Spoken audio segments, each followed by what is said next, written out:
Hello and welcome, this is I Seen You Before here, and today we'll be presenting the definitive guide to Dom4 Chapter 3, your first year. Once again, as usual, you can refer to the timestamps in the description below to navigate through the video. We will be covering what to do during the first year of your game. We'll be going through concepts such as expansion, magic and research, and infrastructure. By the end of this video, you should have a basic idea of what to do during the first 12 turns of Dominions 4. Now with that being said, let us load our game where we last left off, and go into the first part, early expansion. The first 12 turns of a game, also known as the first year, represents the early game. Expansion means that we'll be conquering provinces to strengthen our capital, as well as grow our empire. Now I shall show you how to expand with early age armor. Try to replicate what I'm doing. Don't worry if our starting locations are different or if we're not on the same map. Actually, if you want to try the Silent Seas map against a couple of AI. I should have used this map for this test, but it doesn't matter. Try to replicate what I'm doing right now, going for weaker independence, and then you'll be able to find some success. When you play early age armor, you basically want to recruit a cheap mage. I'll explain that in a tiny bit, and one of the best units would be the Principes. I already played the first turn and recruited a bunch of Principes. For the second army, we're also gonna recruit a bunch of levies to start the second army. With the first army that we have, we're gonna press T, assign it to the Centurion right there, Oppius, our prophet, and now we're going to try looking for the weakest province next to us. In that situation, it seems to be the Rusty Badlands, which is number 12. Another trick to show people, I believe it's shift plus, no, number 5, yeah, no, number 7, 6, 7, 8, yeah. The hotkey 8 permits you to see which provinces are linked to the one you have selected right now. This is handy when you have a province like this, for example, where you can see that those 3 ones are only accessible in the summer, I believe, and during winter and other times of the seasons you cannot go from 11 to 24 or 18 or 13 respectively. For our first turn of expansion, we'll be heading straight towards the Rusty Badlands, where they only have light infantries and commanders. Barbarians is not such a good idea when you don't have a lot of numbers, and those Bone Tribe hunters tend to be one of the better barbarians. So we're not gonna head for this. We're gonna take Oppius and we're gonna send him straight into the Rusty Badlands. I'm also gonna script the formations so that the Hastati and the Principe are in the middle, with the Principe right behind them, on fire closest, with the Velite a bit behind, on fire closest, so they get to use their javelins. Lastly, I'm gonna order the Prophet to use Sermon of Courage twice to buff everyone with +1 morale, so there's a less higher chance that they'll rout, and spam Smite. Spamming Smite is basically one cannonball from the heavens every turn, and that kind of helps a bit. So we're gonna head straight into here.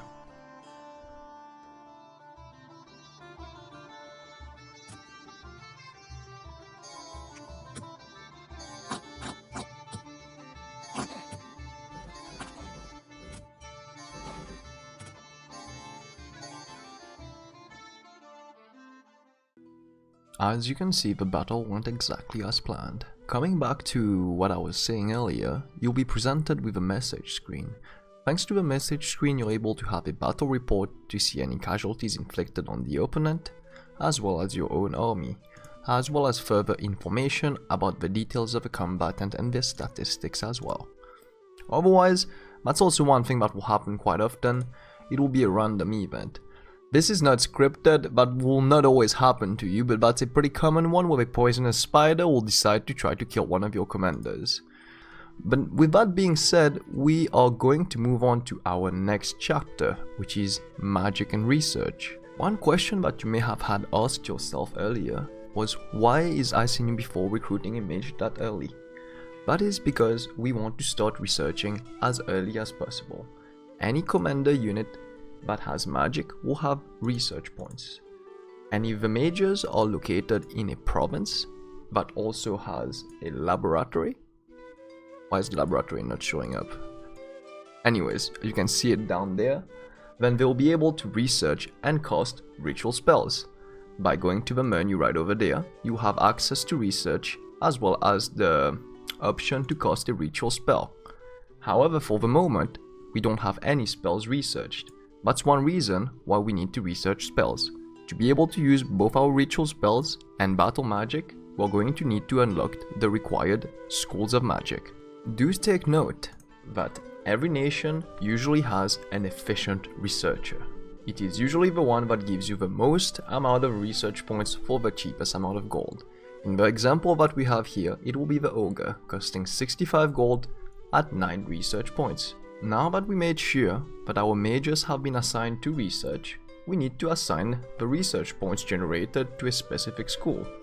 To do that, you can either click here on the research button to go to the magic research screen, or you can simply press on F5. Every nation has different priorities. For example, Midland would need blood research to use their majors, whereas early age Ermor doesn't have any blood magic. But because they have death, we'll be getting enchantment. It is a good priority for any nation that has death in order to reach the common strategy of skeleton spam. Feel free to check out my spell setup tutorials in the description below. If you have the basics of a game under your belt, these quick tutorials will show you how to set up basic stable strategies such as skeleton spam, also known as skelly spam, which is a bread and butter strategy used by many death nations. Teach your mages how to overrun your enemies with relentless waves of undead. And we have thunder striking, which is a powerful battle magic used by nations with air magic. Teach your mages to harness the power of the storms and obliterate your enemies with lightning strikes. Now that we have explained magic and research, we need to get started on our expansion. We'll need to expand fast enough in a reasonable amount of turns, and we need to get a few choke points in order to place some infrastructure. So since my first army is still doing fine, and that the weaker out of all those connecting provinces seems to be the Gauls and Soulless, we'll be sending them over there. One trick that I personally like to use against Gauls and Soullesses is to use banishment instead of spam. That's because banishment will cause an air of effect damage on all undead monsters. Both the Soulless and the Gauls are undead monsters. So with that, our prophet should be able to get rid of a bit more units before they can actually attack our forces. Also, because we'll need to start another second expansion army, and the first one is going up there, we'll eventually need to reinforce. One basic strategy that I give people is to try to recruit a commander from the province that you just capped, which is province number 12. That way, you're able to recruit another mage to keep on researching, and then just bring him over there to grab the Principes or whatever units that you have waiting to start another expansion party. That being said, we'll be recruiting Principes to then regroup on the next turn with a commander that we just recruited to then start expanding on either the Bone Tribe warriors or the Barbarians. That being said, we'll try to play the next few turns pretty fast. I'll try to do some cut and edits and highlight anything important, but otherwise, do not feel bad if you're getting wrecked by the independents. It's because I've played the game quite a long time, so I'm able to know which independents are weaker and which ones can be basically, you know, conquered with your starting army. It all comes with experience. It's essentially trial and error. Just enjoy the game and keep experimenting with your favorite nation, and eventually you'll have your own strategy when it comes to expanding. But otherwise, just follow this video and try to imitate what I'm doing, as always heading for the weaker independents. Once again, I might go for Sunria at 26 because it only has militias, heavy infantries and archers, or I might be heading for the Bear Tribe warriors. However, on 29, which is also a throne province, it might be a bit dangerous because we don't know what spawns there. Sometimes throne provinces have special monsters, so you want to make sure to send a scout in there to check what are the monsters before you attack it. Otherwise, Timeless Waste might be an easier take, but it's also a wasteland and might not be that useful, and in fact we could just be heading towards more territory. The strategy that we'll be using, since we were unable to capture our capital ring, is that we'll be expanding straight in one line and hopefully creating a border later on.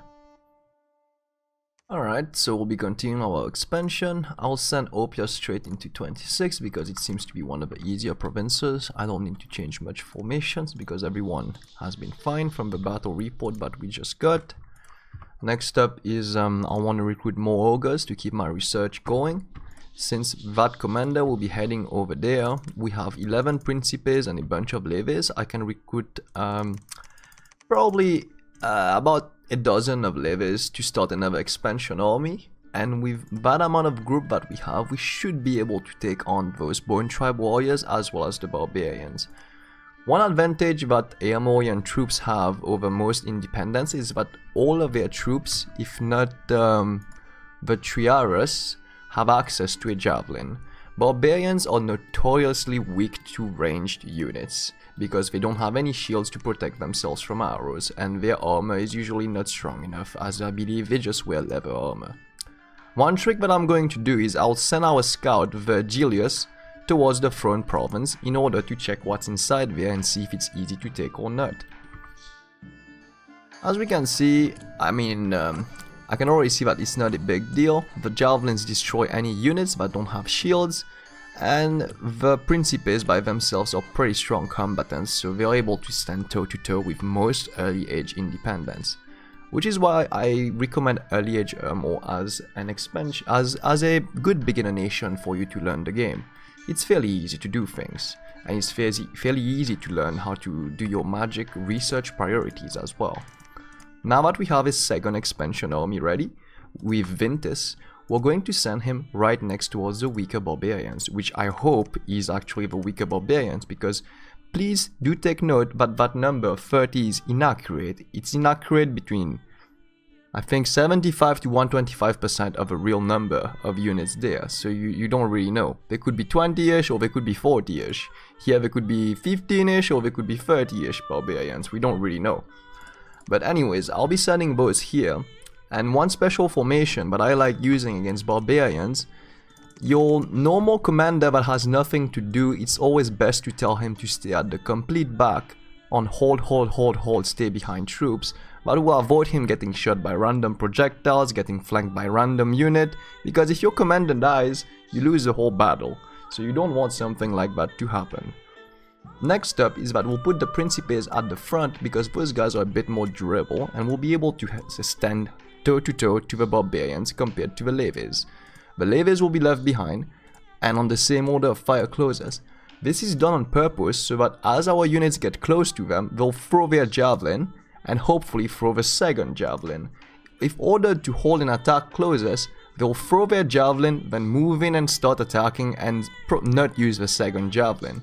So that's one trick to use when you use Javelineer units. To be able to recruit your national troops, majors and commanders in a province other than your capital, you're going to need to build up the infrastructure in that said province, for example in 26. In order to do so, we need to have a commander located in the province. Note that it doesn't have to be in specific a commander. It can be a mage, it can be a scout, as long as it's a commander unit. We're going to click here and then order him to construct a building for us. As you can see, the three options that we have is fortress, which is a certain level of a castle, which is another type of castle, which is more expensive, which is a stronger fortress, and lastly, we have the temple, as our prophet/commander is also a holy unit right now. Please note that in order to build a temple, the unit needs to be sacred. In order to build a laboratory, the unit needs to have magic. So, taking that into account, if we build a fort here, we'll be able to recruit the units that are available in our capital right here. One thing that you should note is that some units will be unavailable as they are capital only. In our example, it will be the Archbishop of a Sacred Shroud, as well as the Equity of a Sacred Shroud. you can check which of your units are capital only by checking your magic sites which started in your home province. For example, by checking the Temple of the Shroud, we can know that the Equity of the Shroud as well as the Bishop and the Archbishops are all capital only. Meaning if we build a fortress over here, we will be able to get access to our units such as the Principes and Commanders, but we won't be able to have access to the Equities of the Sacred Shroud, the Bishop and the Archbishop. So, in order to do that, we are going to recruit a Commander over here. The reason for which I'm doing this is that we're still in expansion phase, so that my main prophet doesn't lose his time building the fortress behind and therefore the army stays stationary. We're going to move Oppius towards the Bear tribe, no actually towards Rikbalkor number 40 to kill the Militias and heavy infantry. That way, on the next turn, the unit recruited will be able to build the fortress, and then once the fortress is built here, I'll also build a temple and a laboratory, get a second recruitment center for mages to be recruited, as well as any other units that I also had in my capital which are not capital only. One of the advantages of building a fortress is that it will not only increase the income of a province, but it will also increase the resources of a province. In this example, Sonria has 15 resources. This number might be a bit higher than the actual one that we see because there's turn unrest here. For simplicity's sake, we're going to say 20 resources. That means that there's another 20 resources that's actually locked out, and building a fortress on there will permit them to use those extra 20 resources, leaving us with a total of 40 in the end. One other fact of having a fortress is that it will collect resources from neighboring provinces. Based on the amount of administration that a fortress has, it will collect about half resources from the other province, which is, right now we have 29 resources in Rusty Badlands. This fort, I believe, is taking 45% of those resources into Ermor, meaning that that amount of resources here is the total unlocked resources plus whatever resources is being brought over from neighboring provinces, which is why some people like to capture the capital ring province first while expanding.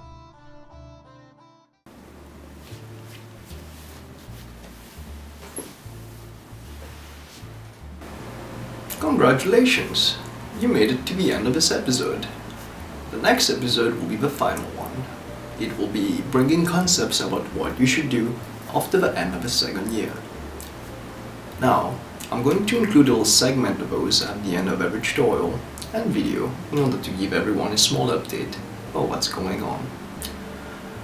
Right now, the channel needs your help. For every tutorial that I make, essentially they seem to be the more popular ones than just a quickly made let's play with not much editing behind. I get a small revenue from YouTube, but unfortunately at the end of February that revenue will be gone because we don't meet the subscriber count, even though we meet all the other requirements. And that is because I don't really do a lot of call to actions. That's what they like to call it. Which is why I'll just keep those towards the end of the video to give everyone a small update of what's going on. And also that might be a bit more interesting to try something new. As I repeat, the channel currently needs help.